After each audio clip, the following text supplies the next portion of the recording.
आगामी जो बजट पेश करने जा रहा है इसमें 5 चिंताएं हैं जिस पर जो है आपका जो है वित्त मंत्री सीतारामन का ध्यान रहेगा और उसके सामने जो है 5 चुनौतियां हैं। क्या वित्त मंत्री से मिलेगी तरजीह? क्या यह चुनौतियों का समाधान हो सकेगा? तो उसी के बारे में जानते हैं। पहले पुष्पेश सर आपका स्वागत कर रहा है अपने क्लास में और नमस्कार है। और मैं स्टार्ट करता हूं, क्या क्या चुनौतियां हैं इस बजट में और क्या वित्त मंत्री सीतारमण जो है इसका समाधान कर पाती है या नहीं। तो देखते हैं क्या चुनौतियां हैं।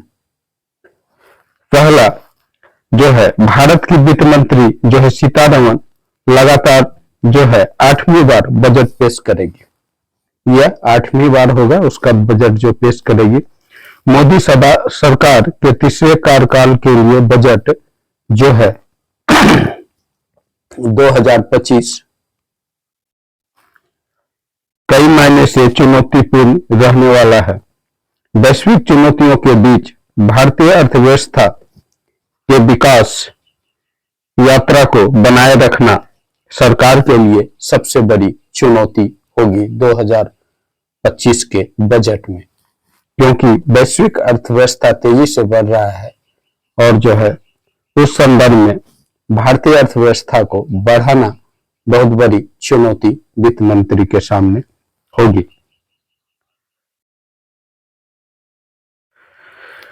दूसरी बात, देश का आम आदमी बढ़ती महंगाई, बेरोजगारी और करों के बोझ से जो है दबता जा रहा है। अर्थव्यवस्था की धीमी रफ्तार को पटरी पर लाना एक बड़ी चुनौती है, क्योंकि भारतीय अर्थव्यवस्था की गति जो है थोड़ा धीमी हुई है और इसको पटरी पर बनाए रखना और जो है विकास लगातार होते रहे ऐसी व्यवस्था करना एक बड़ी चुनौती होगी। हाल के महीने में भारतीय अर्थव्यवस्था की रफ्तार धीमी पड़ने के कारण वैश्विक निवेशकों की चिंता बढ़ी है।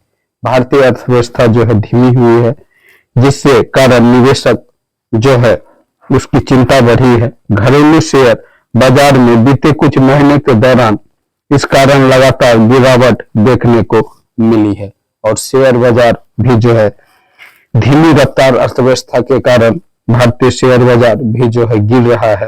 रोजगार के मोर्चे पर भी जो है एक चुनौती है, इससे चुनौती बढ़ती है। लोगों को महंगाई की तुलना में मजदूरी नहीं मिल पा रही है जिससे तमाम मुश्किलों का सामना करना पड़ रहा है। यानी कि अर्थव्यवस्था की गति धीमी है, महंगाई तेजी से बढ़ रही है और उस महंगाई के संदर्भ में जो है जितना आदमी को पैसे चाहिए, जितना रोजगार चाहिए, जितना वेतन चाहिए वह नहीं मिल पा रहा है जिससे व्यक्ति की परेशानी और बढ़ रही है। 1 फरवरी को जिन 5 मोर्चों पर देश आम आदमी के हितों में वित्त मंत्री निर्मला सीतारमण की ओर से कदम उठाने की जरूरत है, आइए उनके बारे में जानते हैं।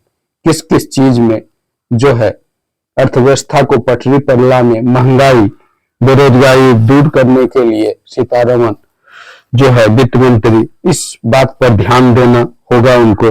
महंगाई, बीते कुछ महीनों में देश में महंगाई तेजी से बढ़ी है, खासकर खाने पीने की चीजें जो है तेजी से महंगी हुई है और महंगाई जो है तेजी से बढ़ी है। खासकर खाने पीने की चीजों में सब्जियां, खाद्य तेल, दूध की कीमतों में काफी इजाफा हुआ है।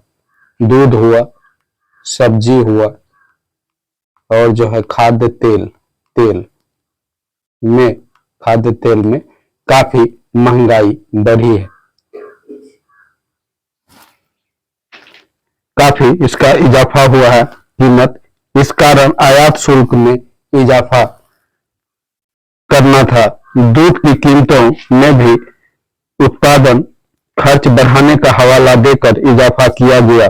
इससे भी लोगों का भार बढ़ा है, क्योंकि दूध जो है रोज जो है व्यक्ति दिन मतलब कि रोज यूज करता है, रोजमर्रा का चीज है, और जो है इसकी महंगाई लोगों को और परेशान कर रही है।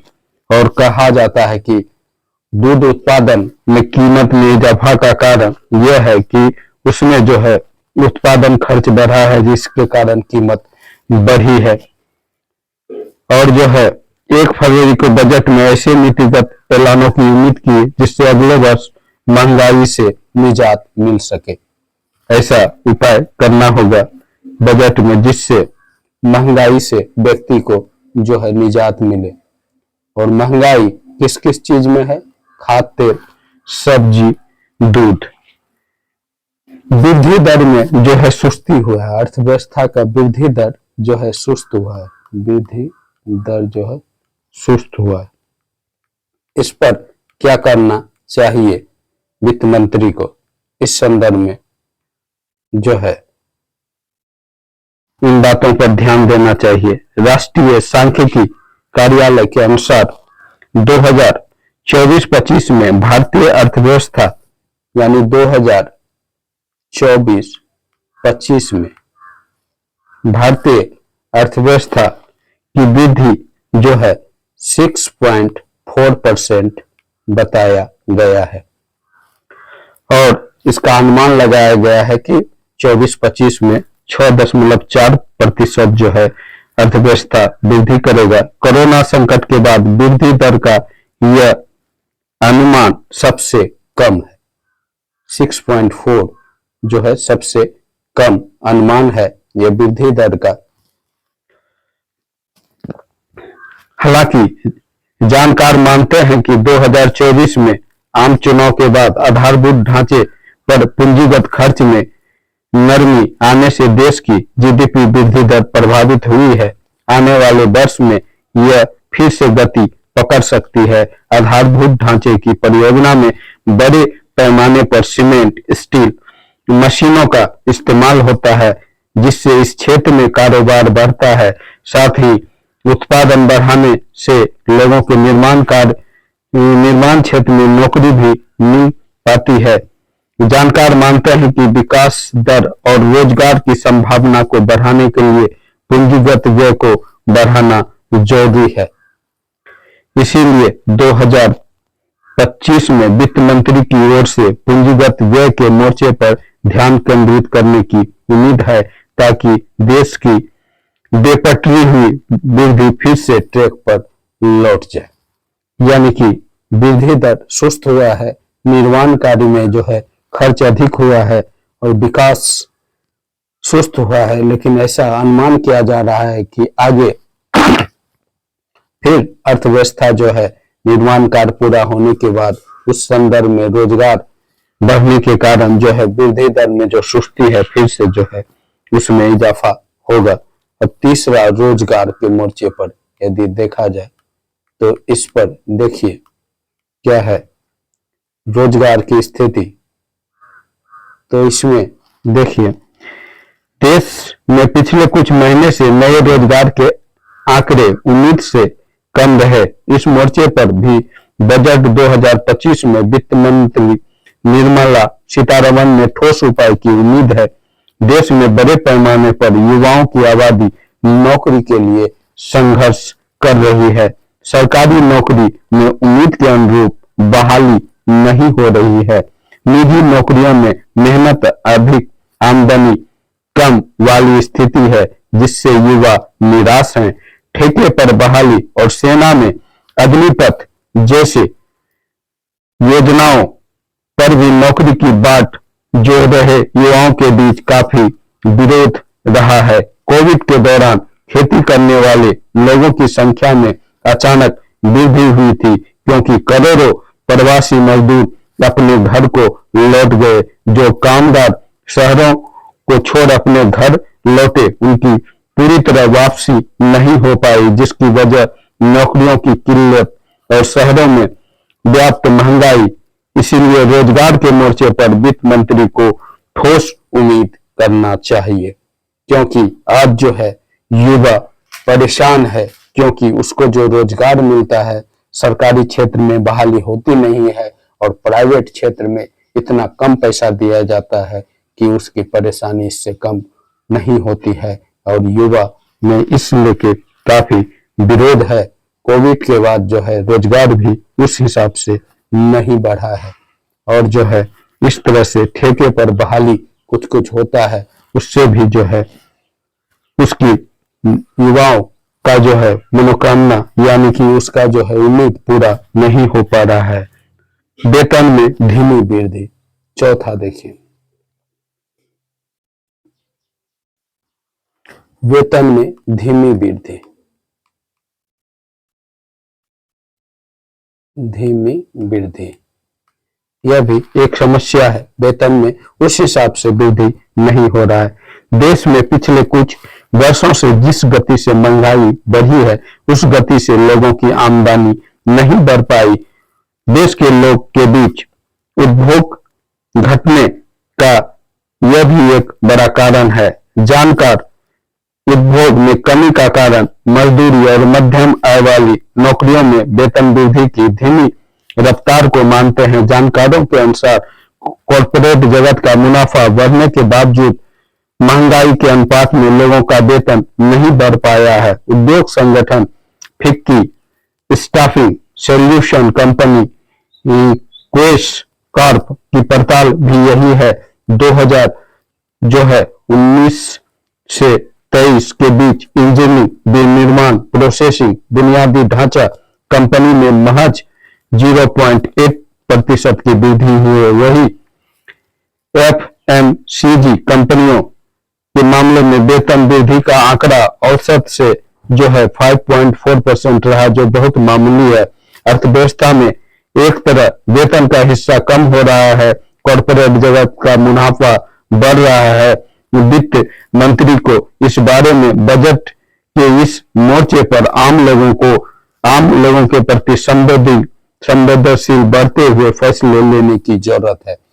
उस हिसाब से वेतन जो है व्यक्ति का नहीं बढ़ पा रहा है, निजीकरण बढ़ रहा है, कॉर्पोरेट जो है मुनाफे में है, लेकिन आम आदमी को जो उसमें कार्य करता है कर्मचारी, उसको कॉर्पोरेट जगत पैसा देना नहीं चाहता है और असंवेदनशीलता काफी जो है चरम पर है। ऐसे में वित्त मंत्री को संवेदनशील बनते हुए जो है वेतन वृद्धि का प्रयास करना चाहिए और जो है इस संदर्भ में निजी क्षेत्र पर कार्रवाई करना चाहिए, क्योंकि वह मजे में है लेकिन जो है उसमें काम करने वाले कर्मचारी का जो है शोषण वह तेजी से कर रहा है, अधिक पैसा कमाते हुए वेतन वृद्धि नहीं करना चाहता है।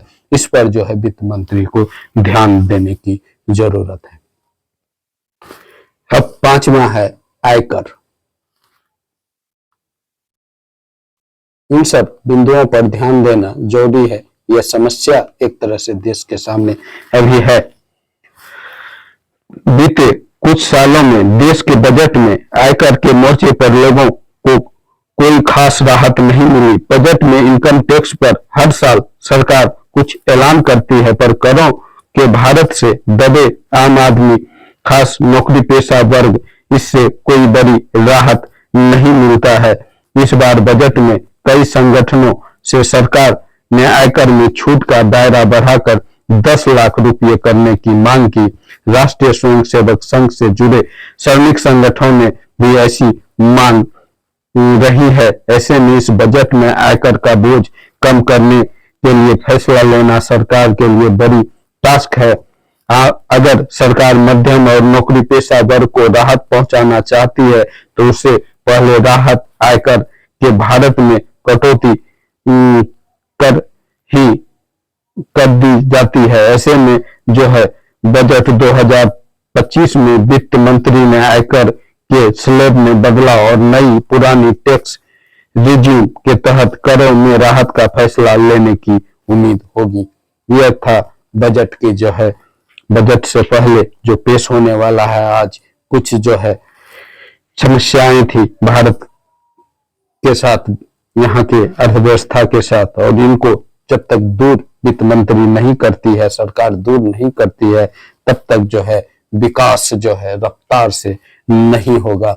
देश जो है तेजी से विकास नहीं करेगा, क्योंकि आम आदमियों की समस्या सुलझाकर और तेज विकास दर लाकर ही देश विकास कर सकता है। ओके गाइस, वीडियो कैसा लगा जरूर बताइएगा। वीडियो अच्छा लगा तो वीडियो को लाइक करें, चैनल को सब्सक्राइब करें। यह जो है चिंता जो भारतीय अर्थव्यवस्था की 5 चिंताएं थी। Okay, bye.